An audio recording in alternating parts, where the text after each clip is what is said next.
In a quiet village surrounded by green hills and dusty roads lived a young girl named Amarachi, a gentle orphan whose smile once lit up her world.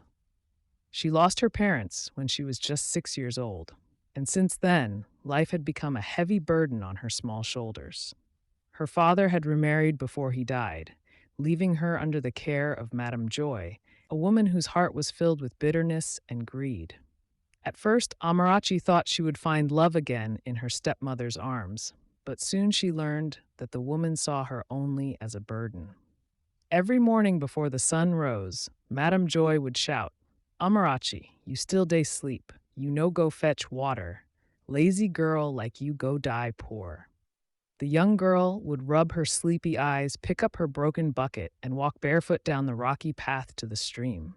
Her small hands trembled as she fetched water, her stomach empty, her heart aching.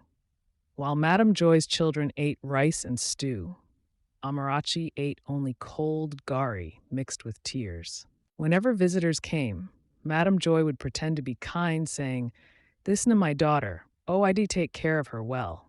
But behind closed doors, her cruelty knew no limits.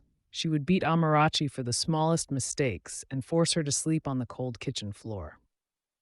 One rainy evening, Amarachi sat outside crying softly as thunder rolled across the sky. She whispered to herself, "Mama, if you dey hear me for heaven, a beg help me, I no fit suffer again."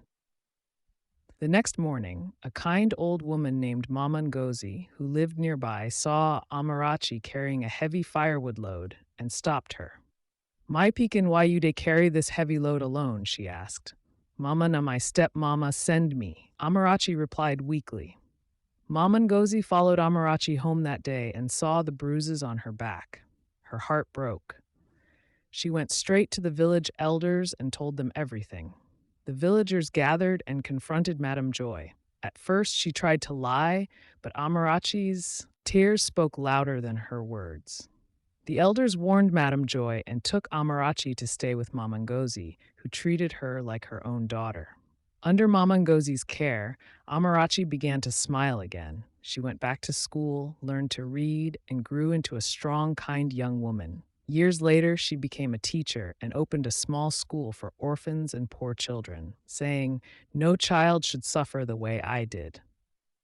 Love can heal where pain once lived. And so the girl who once cried under the rain became a light for others, a reminder that even in the darkest nights, hope can still bloom.